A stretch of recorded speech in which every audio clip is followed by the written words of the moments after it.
Si Manny Pacquiao ang pinakaunang boksingero sa buong mundo na mayroong history na 8-division world champion. Siya rin ang unang nanalo ng lineal champion sa 5 iba't ibang weight classes, at siya rin ang unang nanalo ng mga major world title sa mahigit 4 na glamour division sa flyweight, featherweight, lightweight, at welterweight. Ngunit bago marating ng ating pambansang kamao ang mga ito ay, matinding hirap at sakripisyo ang kanya munang hinarap. Kaya sa video na ito ay ating alamin ang kwento tungkol sa karera ng ating pambato sa larangan ng boxing na si Manny Pacquiao. Noong nagsisimula pa lang si Manny Pacquiao sa kanyang karera sa boxing ay talagang dehado, mahina, at walang kalaban-laban ang prediksyon ng mga banyaga, analyst at pati mga ibang boksingero kay Manny Pacquiao. Ayon pa nga sa mga ibang analyst at banyaga ay mahihirapan daw siya pag siya ay itinapat sa mga kasalukuyang kampyon noon. Noong mga panahong bago pa lamang siya nakilala sa larangan ng boxing dahil sa pagkapanalo niya noon sa kampyon ng IBF Junior Featherweight Champion na si Lelo Ledwaba noong June 23. Sa kabila ng pinakita niyang husay at ginulat pa niya noon ang Las Vegas Arena, dahil sa pag-knockout niya kay Ledwaba ay marami pa rin banyaga ang walang bilib sa baguhang Manny Pacquiao na makipagsabayan sa mga top contender noon sa larangan ng boxing. Ngunit ang kanilang pagkakamali at hindi alam ng mga banyaga at mga eksperto ay, ang pagkapanalo niya kay Lelo Ledwaba ay siyang simula na pala ng hudyat na ang mga kamao ni Manny Pacquiao ang dudurog at tatalo sa mga sikat na boksingero noon. Ang masakit pa nito sa mga gambler ay ang kanilang paulit-ulit na pagkatalo sa pusta dahil sa pagtaya nila sa mga nakakalaban ni Manny Pacquiao dahil sa wala silang bilib sa kanya.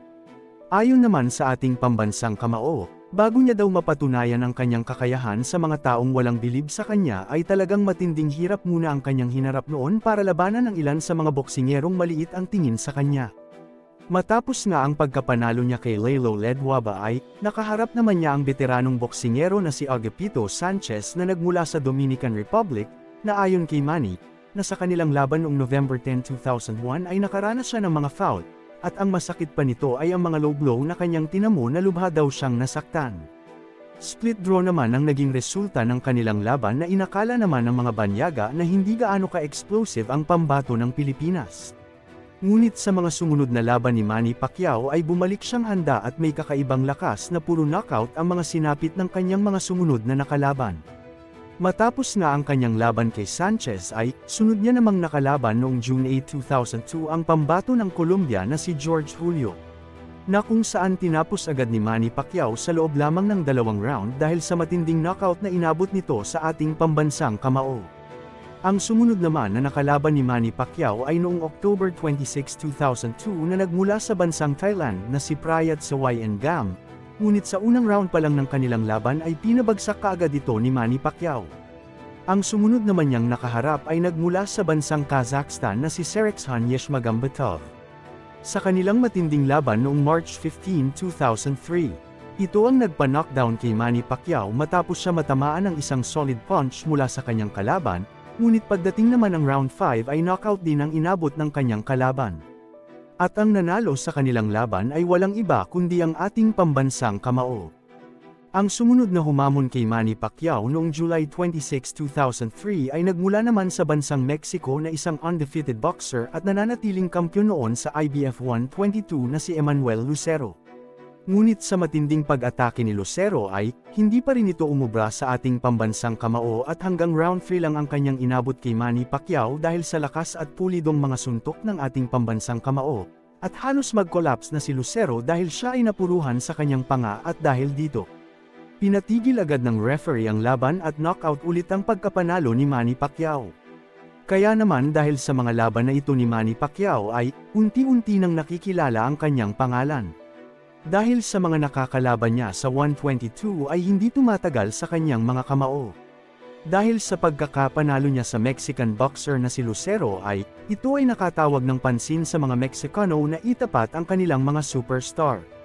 Kaya naman atin na rin alamin ang 4 na napakasikat na boksingero na pinatumba ni Manny Pacquiao sa kalagitnaan ng kanilang kasikatan. Ang una ay si Marco Antonio Barrera I. Si Antonio Barrera ay isa sa pinakamagaling sa pound for pound at superstar na ipinagmamalaki ng bansang Mexico. Ang itinapat sa ating pambansang kamao. Matapos nga ang laban nito kay Lucero ay si Barrera naman ang sumunod na nakalaban nito. Si Marco Antonio Barrera ay kinikilalang hari sa featherweight division dahil sa pagkapanalo niya noon sa mga sikat na boksingero gaya nila Eric Morales na isa ring professional Mexican boxer at ang British former professional boxer na sina Sim Hamd. Dahil sa kasagsagan noon ng kasikatan ni Barrera ay, talagang inakala ng marami na napakaliit lamang ng chance na matalo ito ng isang hindi pa kilalang boksingero na si Manny Pacquiao noong November 15, 2003 sa San Antonio, Texas. Sa kanilang laban na ito ay, marami pa rin talaga sa mga banyaga ang hindi pa rin naniniwala sa kakayahan ng isang Manny Pacquiao at halos lahat ng kanilang pusta, ay kay Barrera itinaya. Sa simula pa lang ng kanilang laban ay, puro panghuhusga agad ang inabot ni Manny Pacquiao sa mga tao. Dahil nabibilang lamang noon sa mga daliri ang mga fans na sumusuporta at nagtitiwala sa kakayahan ni Manny Pacquiao.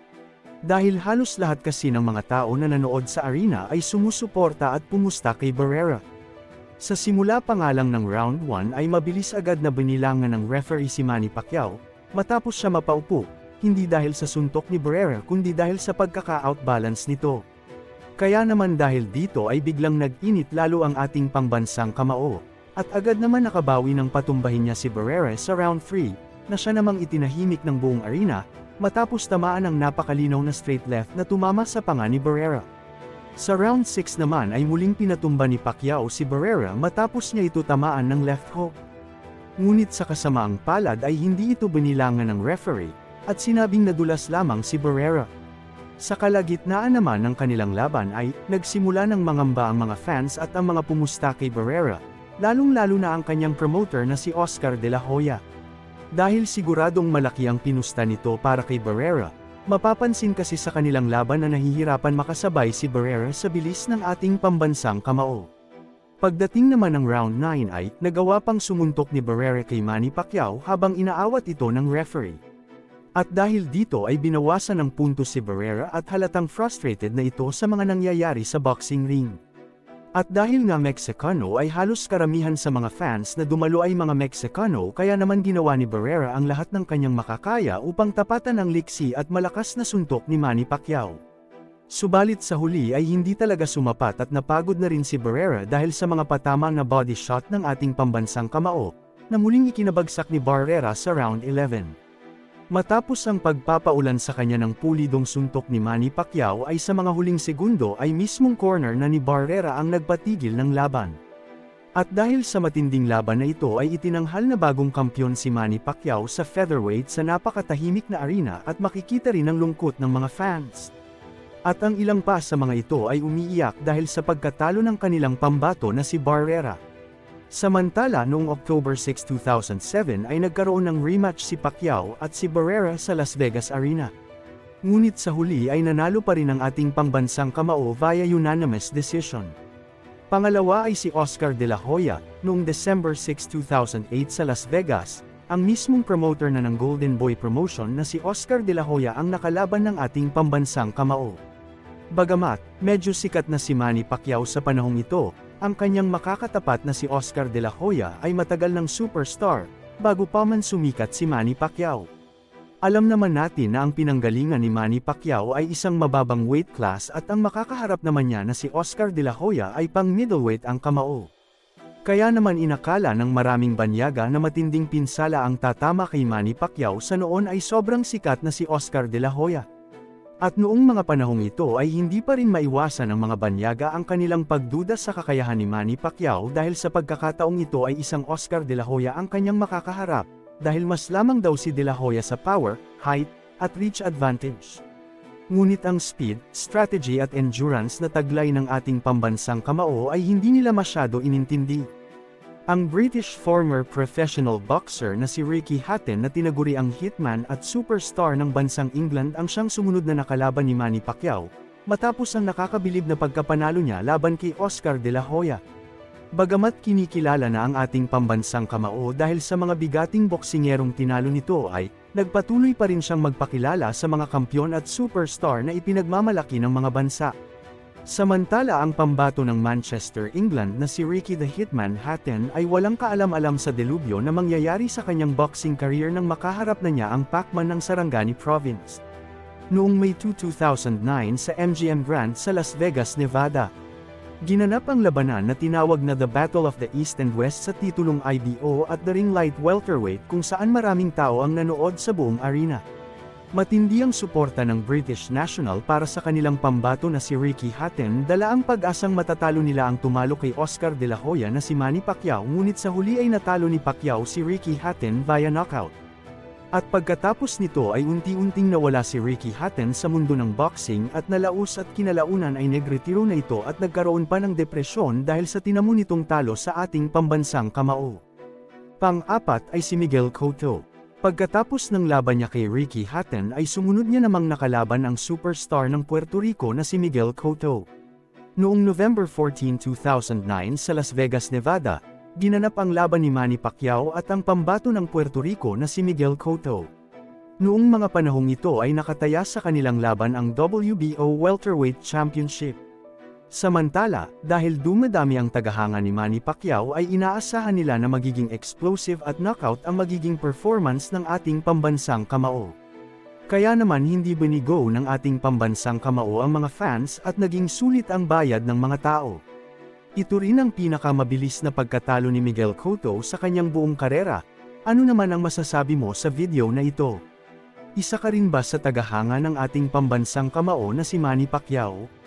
Comment mo lang sa baba at paki-like na rin ang video kung nagustuhan mo ang video na ito. Huwag mo na rin kalimutan mag-subscribe.